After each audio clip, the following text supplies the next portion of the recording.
Amigos, amigas de Otro Sitio MX, estoy muy contento de poder invitarles a otra entrevista con nuestra amiga, la diputada Claudia Rivera Vivanco. ¿Cómo estás, Clau? Muy bien, mi querido Isaac, contenta de estar contigo, de recibirte aquí en esta tu casa, en la Casa del Pueblo, y de saludar a todas y a todos los que nos van a seguir en esta transmisión.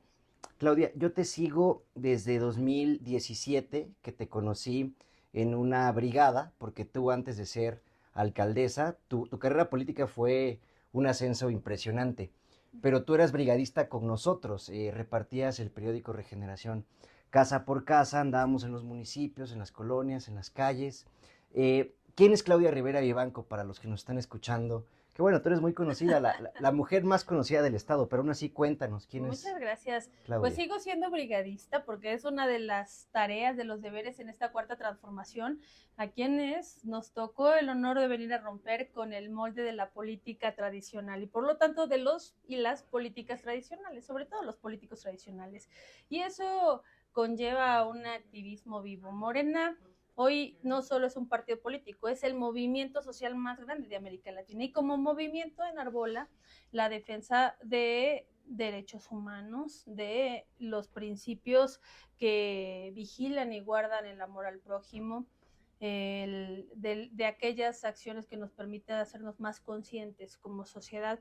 Y bueno, esa ciudadana soy yo, una mujer originaria del barrio de San Miguelito, ahí en Puebla, para quienes nos vean de algún otro lado. El municipio de Puebla está dividido en su centro por barrios tradicionales y el barrio en el que yo nací, en el que yo pertenezco, es el barrio de San Miguelito, que es un barrio ferrocarrilero. Para que se ubiquen entre el Paseo Bravo y el Museo Nacional de Ferrocarriles, ese polígono, Mercado de Sabores, van a encontrar por ahí. Ese polígono es el barrio de San Miguelito. Soy bisnieta de bisabuelos y bisabuelas ferrocarrileros, de bisabuelo y bisabuela revolucionarios. Y bueno, empezamos en la casa, con mi familia, con el activismo, porque eso nos enseñaron desde chiquitas y de chiquitos, que era fundamental involucrarnos en las actividades comunitarias, ¿no? En ser parte de la Claro. comunidad, tanto para el día de la fiesta de San Miguelito como cuando tocara hacer faenas, que siempre opináramos, sobre todo cuando observáramos alguna injusticia y no la permitiéramos, y que fuéramos leales con nosotras y con nosotros mismos. Y una cosa va llevando a otra. Mi papá falleció cuando yo tenía 16 años y entonces le toca a mi madre, como a muchas mamás en nuestro país, ser mamá soltera. Somos 6 hermanos, soy la mayor de los 6 hermanos y pues eso nos obliga, esa situación nos obliga a cuestionarnos, a cerrarnos a unirnos, no a cerrarnos, a unirnos un poco más como familia y ya en el activismo, en el movimiento, finales de 2005, principios de 2006, cuando estaba el proceso de desafuero de Andrés Manuel López Obrador, llega un día mi mamá a la casa y me dice, bueno, nos dice, ¿no? Nos llama a todos, mis hermanos y a mí, nos dice, me van a acompañar a México. ¿A qué, mamá? Va a hacer una marcha que se está convocando, la Marcha del Silencio, ¿no? Esa marcha Sí, histórica icónica de nuestro movimiento. contra el desafuero de Andrés Manuel López Obrador y dice, me van a acompañar a México. Y nosotros, pero ¿a qué vamos? O sea, eso es de la política, mi primera reacción fue esa, ¿no? Eso es de la política, eso es de los políticos y eso es allá en México. O sea, nosotros, ¿qué podemos hacer más? Somos estudiantes, vivimos acá en Puebla, ¿qué vamos a poder hacer? Y me dice, a ver, párale, párale. A mí, yo no le estoy preguntando a qué se dedican, ni me importa qué edad tienen. ¿Cómo van a defender a su país si no lo conocen? ¿Cómo van a amar a su país si no saben lo que está pasando? Me van a acompañar y van a aprender qué es lo que está ocurriendo en su país y van a encontrar la manera en la que participe. Pero acá no podemos ser indiferentes. Vamos, que nos trae, que nos trae aquí a Ciudad de México y sí fue un parteaguas. Al menos en lo Un personal, impacto, ¿no? Impresionante, ¿no? Para tu desarrollo. sí se vuelve un parteagua también en tu pensamiento, ¿no? Claro. Yo ya estudiaba economía y de verdad que ahora En la entiendo, UAP, además. en la UAM, esa es mi alma mater desde la prepa, yo estudié ahí, futbolista, taekwondoín, handbalista, este, Deportista. sí me gustaba. Bueno, yo creo que cada quien vivió como sus diversas etapas y yo tuve una etapa donde me dediqué más al deporte en un periodo, no más al deporte. Después ya tuve que centrarme al estudio, después ya vino el trabajo y después a la par siempre había el activismo, eso sí.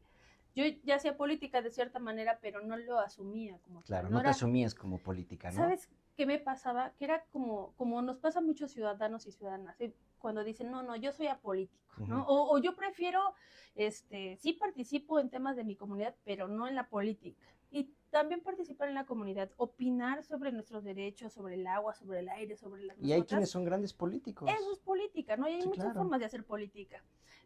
Pero efectivamente hay una animadversión que yo la empecé a entender en esa megamarcha. Ahí conocí quién era Sí, Andrés Manuel, fue la primera vez que lo vi, y lo vi a través de una pantalla porque era muchísima gente la que había en el Zócalo, pero empiezo a escuchar, y una de las cosas que me hizo eco en la cabeza, preguntarme, cuestionarme a mí misma, y que a la fecha me acompaña, fue cuando habló de que la política era un noble oficio y que cobraba propósito, sentido cuando se ponía al servicio para los demás y no para servirse de ella. Y empieza a contar, ¿no? Lo que políticos en el pasado habían hecho desde la política claro. al servirse de ella, ¿no? Al sacar provecho y olvidarse del amor al pueblo. Y decía el presidente que aunque si no lo amas, por lo menos lo respetes, ¿no?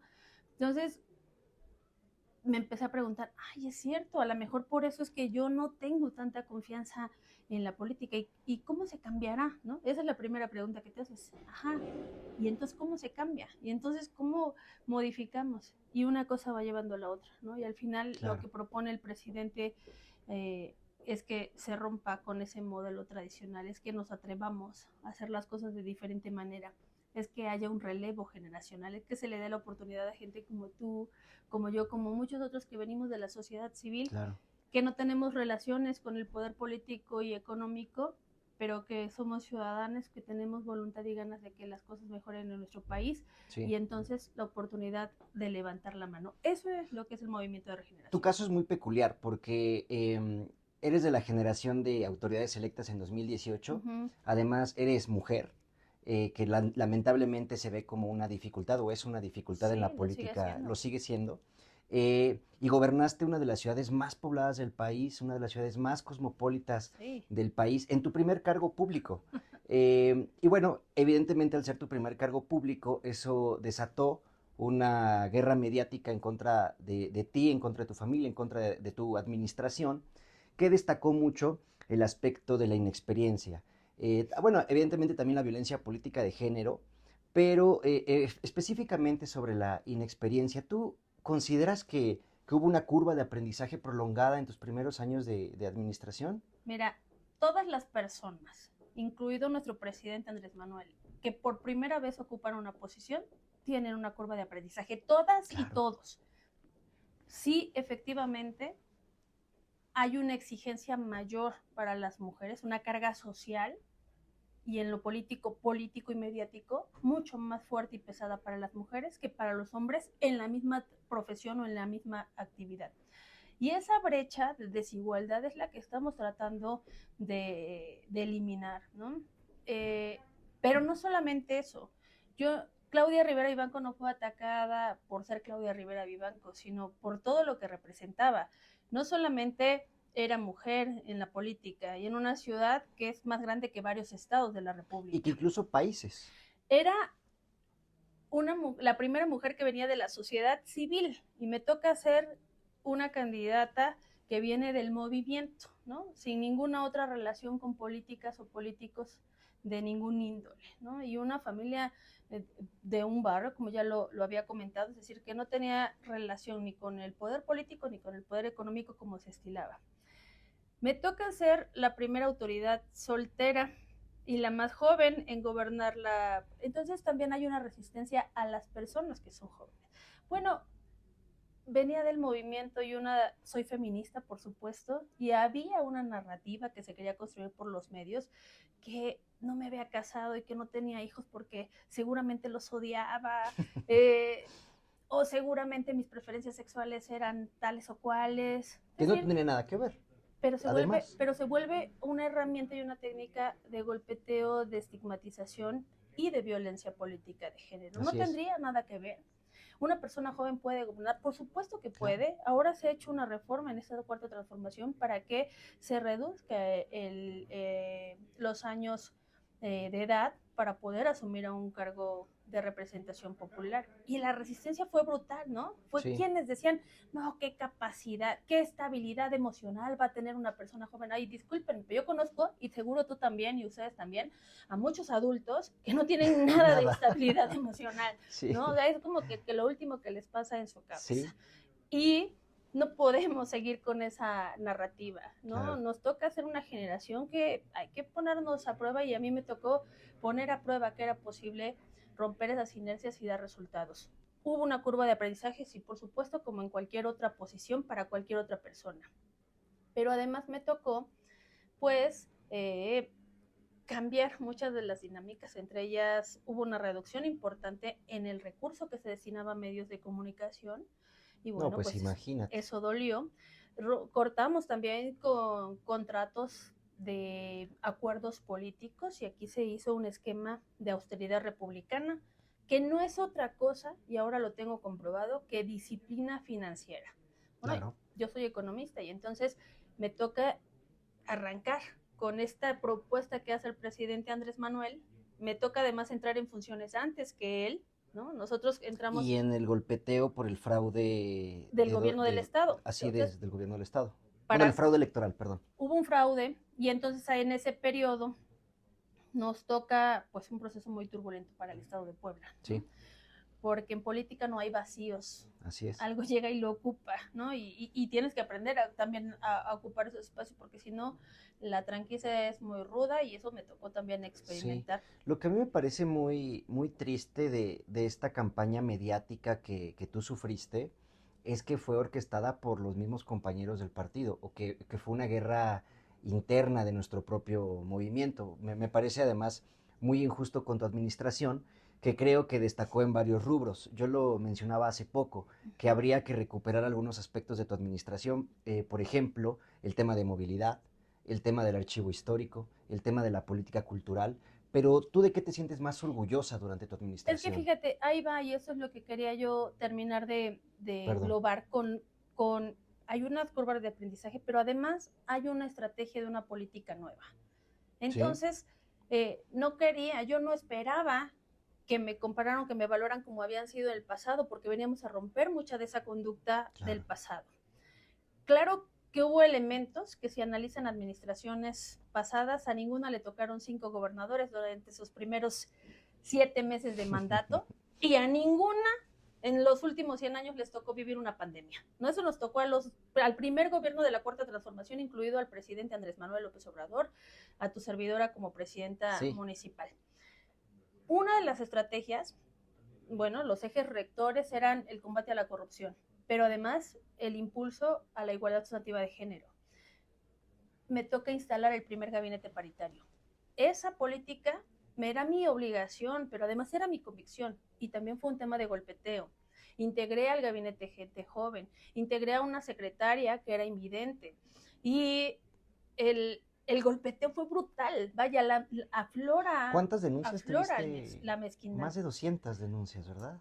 Pero eso, ahora voy, digamos que a esa parte, ¿no? ¿Cómo fue? Porque se dividen en dos momentos. Sí, Esa etapa me permite implementar este esquema, ¿no? Construir un plan de trabajo, se llamó el proyecto Ciudad Incluyente.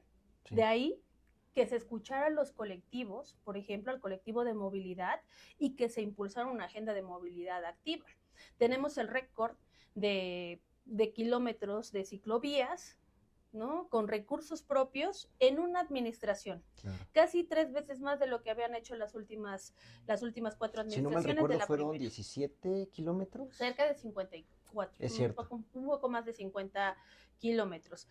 Más de lo que habían hecho las últimas 4 administraciones, incluyendo la primera que coloca ciclovías. Y fue un tema de golpeteo. Sí. Empezamos a quitar el esquema de puentes antipeatonales y se pusieron a Los nivel de banqueta. volardos, me acuerdo mucho del Los tema de los volardos, que es volardos. infraestructura para prevenir accidentes, sobre todo muertes por atropellamiento. Y ahí entran mascotas, adultos mayores, personas con discapacidad. Es decir, nos cuesta trabajo como sociedad cambiar de hábitos, sobre todo hacernos conscientes de que hay otras y otros que nos rodean. Sí. Pero al final, si me preguntas, ¿lo tienes que hacer o no? Era mi obligación, porque yo no venía a hacer, o sea, no era el esquema de simpatía y entonces lo que me permite ser simpática, sino lo que me permite cumplir con el deber de transformar nuestra Sí. realidad. No era mi agenda. Había compañeros en su momento, compañeras de mi propio movimiento, que decían, pues si no es nuestra agenda, mejor ya suéltala.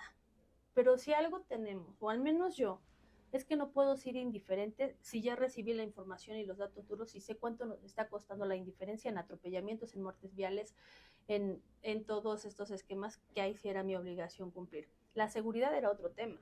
Y resulta que los policías no tenían equipo propio, no estaban certificados, la mayoría, no había una coordinación para vigilar que las detenciones fueran calificadas de legales, es decir, que cumplieran. Me toca equiparlos, me toca hacer una estrategia y mejorar sus condiciones salariales. Dejé a la policía mejor pagada de todo el estado. Sí. Pagué la deuda pública del estado, del municipio de Que Puebla, ese yo creo que habría que destacarlo en mayúsculas. que llevaba más de 20 años Así endeudado es. nuestro municipio. Y tengo el récord de obra pública con recursos propios, sobre todo el 60% de esa obra pública dirigida a las juntas auxiliares, digamos que a los espacios de mayor rezago y mayor abandono.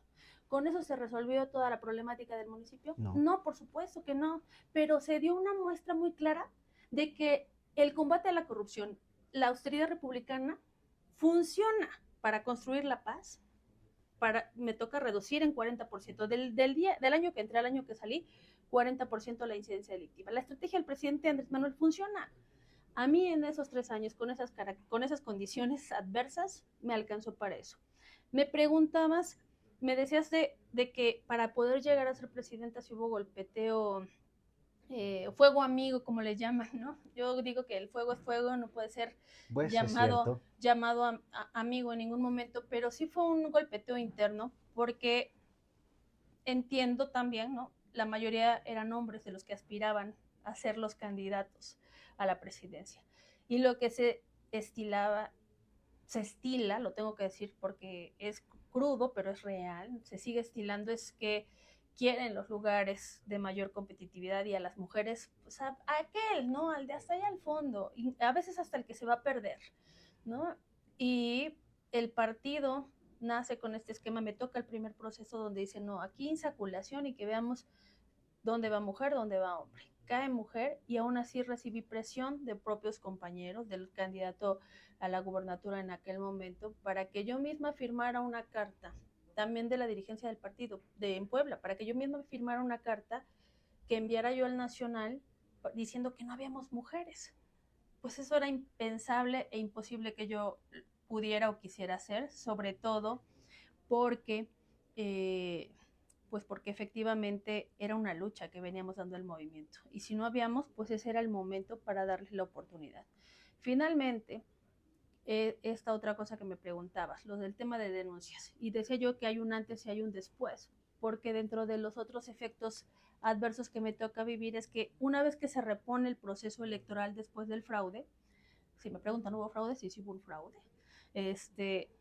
Y después se repone el proceso, vuelve a quedar como candidato Miguel Barbosa, llega como gobernador y empezamos a hacer trabajo coordinado hasta que en algún momento decide pedirme que remueva yo a mi secretaria de Seguridad Ciudadana, la primera mujer secretaria. Es decir, yo hablo hoy de un logro de una Sí. reducción de 40. Además en el contexto de los chiapanecos que llegaron y... Bueno, esos chiapanecos y otro grupo de perfiles que el exgobernador integra a su gabinete, me propone que yo a algunos de ellos los integre en la titularidad de la Secretaría de Seguridad Ciudadana del municipio de Puebla. Y me toma por sorpresa, ¿no? O sea, ¿cómo? Si ya estamos dando resultados y vamos bien, ¿por qué razón? Es un mensaje político. Cuando quitas algo y pones otra cosa, ya la gente piensa que algo está cambiando. Esas fueron las palabras, ¿no? Y entiendo también que él venía de una forma de hacer política de otra generación, ¿no? Y de otro estilo, en el que, pues, yo no comparto. Afortunadamente siempre, si algo tengo es que siempre soy directa y clara. Gobernador, no estoy de acuerdo, pero si la idea es que hagamos sinergia, te propongo lo siguiente. Te propongo que pidamos una opinión a la federación, ¿no? Sí, me parece muy bien. Pídela tú, yo no, y a ti te lo doy por escrito. Y por escrito me dice que me instruye a que remueva a la secretaria y que nombre a tal Eso es persona. una violación a la autonomía municipal. 3 violaciones a la autonomía municipal. Primero, un gobernador no le puede instruir a una autoridad municipal, igual Y que por la escrito. presidencia. Se hacen acuerdos de coordinación, colaboración, Eso es pero no otra una cosa, instrucción. claro. 2, la posición de seguridad la nombra y la remueve el cabildo, que es la máxima autoridad en un gobierno municipal. Entonces eran 3 faltas. Pero al margen de ello, mi obligación era cumplir con la seguridad y también con la estabilidad política. Entonces, en ese momento, lo primero que dije, que no me lo firme, que no me lo dé, me doy por enterada, le traté de decir, no, sí, fírmamelo, pero nos vamos a meter en un problema jurídico, fírmamelo. Bueno, me vengo para México para pedir la opinión. Qué En ese bueno, momento estaba de secretario Alfonso Durazo. exacto, qué bueno que me lo dio por escrito, porque me empezaron a hacer una serie de investigación de dónde conocía yo los perfiles, por qué quería yo poner esos perfiles, qué relación tenía yo con esos perfiles. No, es que él me lo está dando por escrito. Cuando lo ven por escrito, pues esto es inconstitucional, pero mire, más allá de lo inconstitucional, estamos haciendo una investigación y me enseñan una investigación que le estaban haciendo a Genaro García Luna. Y por ende, todos los perfiles que estuvieron relacionados en diferentes etapas de gestión que tuvo Genaro García Luna, desde migración, lo de Atenco, más lo que pasó con Rápidos y Furiosos y muchas otras cosas más. Sí. Y entre esos estaban los perfiles que tanto el exgobernador tenía integrado en su gabinete como los que me quería proponer. Entonces la decisión era, estos no pueden estar. Y no lo permití, no permití que me los impusiera.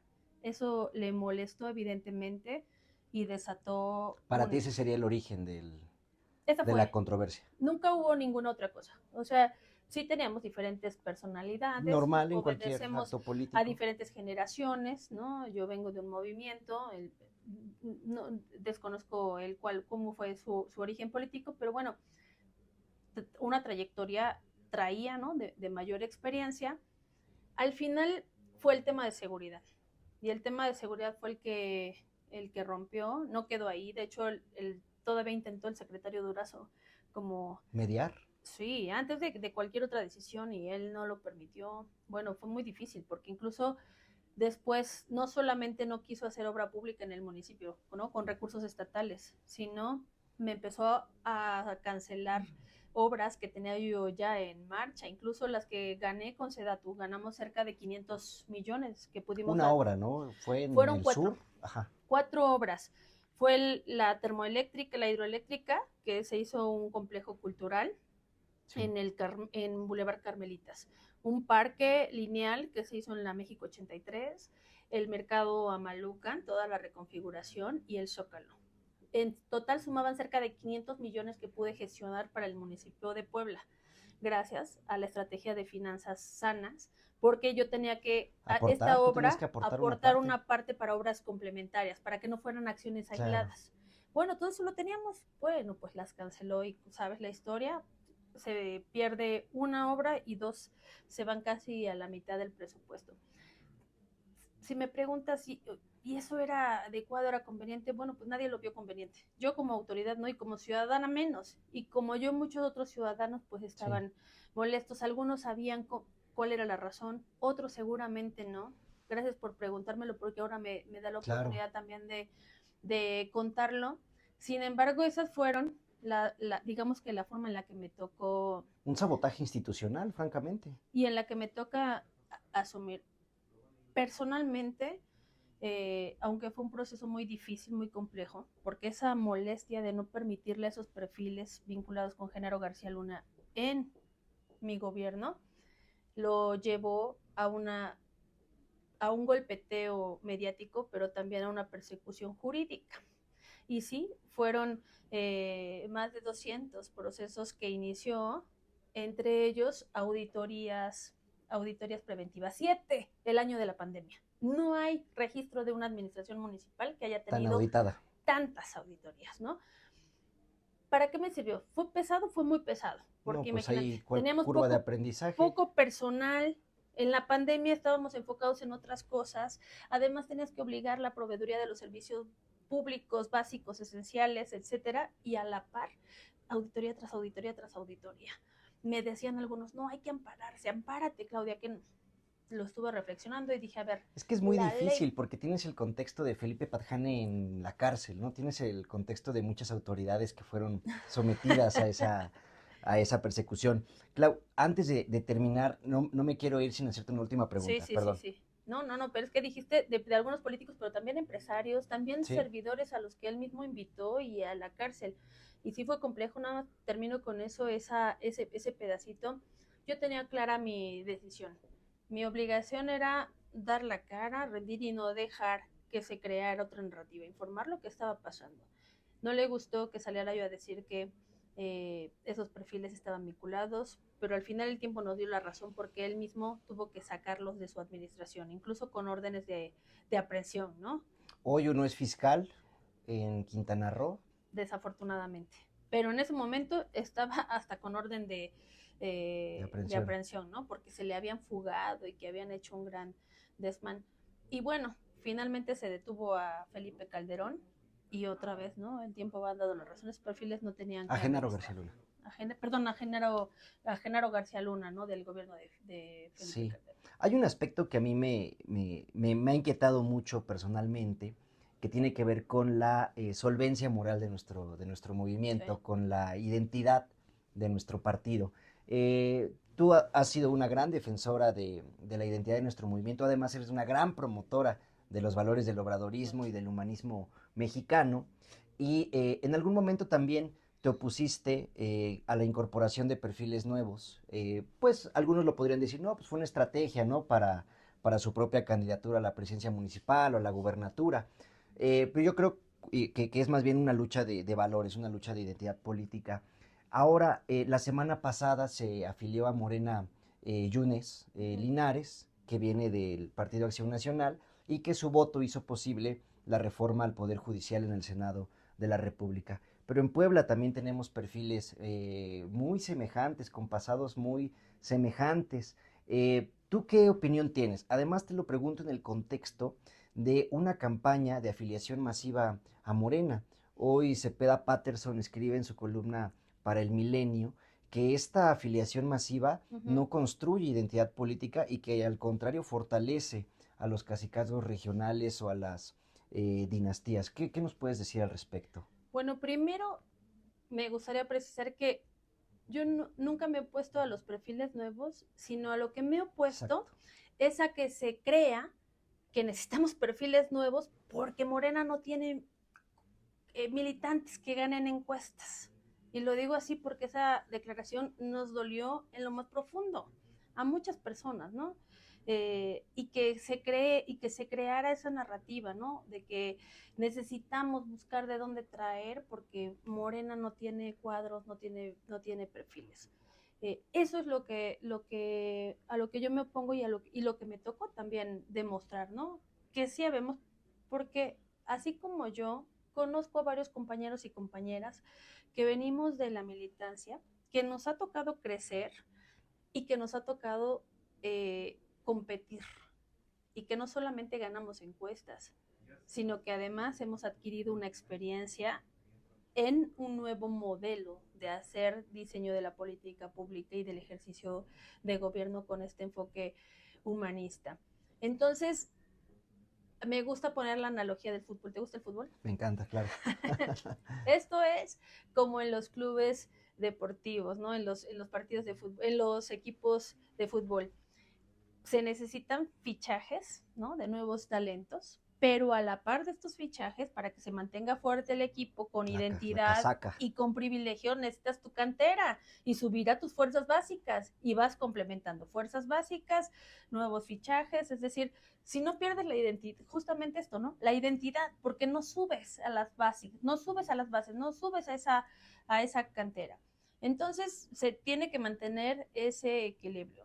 En la actualidad sigo sosteniendo lo mismo. Bienvenidos los nuevos fichajes porque Morena También Yunes. Morena nace como un movimiento de puertas abiertas, es decir, la primera tarea como brigadista que se nos da es ir a tocar puerta por puerta y convencer. No sabes a quién te vas a encontrar, a lo mejor panistas, priistas, Sí. de una o de otra religión, de muchas cosas, pero les tienes que Pero un convencer. panista de colonia es una cosa muy diferente a un Yunes, a un Murat, ¿no? Ahí voy para esa, porque tengo también una crítica y eso tenemos en Morena, ¿no? Que tenemos que ser muy críticos y efectivamente nos enfrentamos a eso, pero por eso quería yo poner como El contexto, en perdón. aquel momento éramos protagonistas del cambio verdadero. Ahora la reforma estatutaria nos habla comités, lo creamos o conformamos comités de defensa de la cuarta transformación y arrancamos un nuevo proceso de afiliación que tiene que ser en territorio y tiene que ser casa por casa, justamente para apuntalar esto que decías, que estaba desatendido, la identidad del partido. Y esa no la logras en eventos masivos o movilizando, o como algunos dirían, es que van a carrear. Efectivamente, lo que queremos es evitar ese tipo de prácticas corporativistas, ¿no? Y que sea a ras de piso, que sea mirándonos a los ojos, que sea tocando el territorio y tocando puerta por puerta, buscando tocar corazones. Y hay una crítica, y yo me sumo, suscribí el posicionamiento de Rocionale, de los veracruzanos, de mis compañeras y compañeros De Salomón veracruzanos, Jara también se ante inconformó. la llegada de perfiles cuestionables, ¿no? Y entiendo que Yunes ha estado apoyando con su voto. Personalmente creo que la necesidad de afiliarlo estaba de más, ¿no? Pues está el verde, ¿no? Por ejemplo. Estaba de más, ¿no?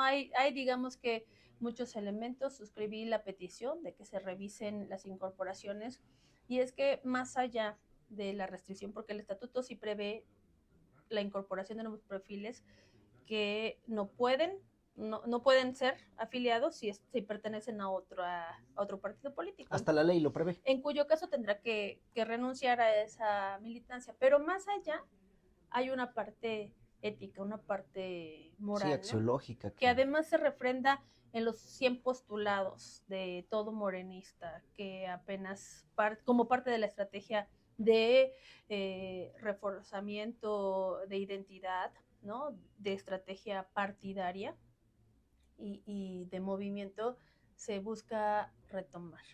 Mm, Habrá que estar muy pendientes, ¿no? Habrá que estar muy pendientes con esas revisiones. Esa es, y lo digo a título personal. Y es, si algo tenemos en Morena, porque también decían, oye, pero eso los va a hacer que rompan o que estén.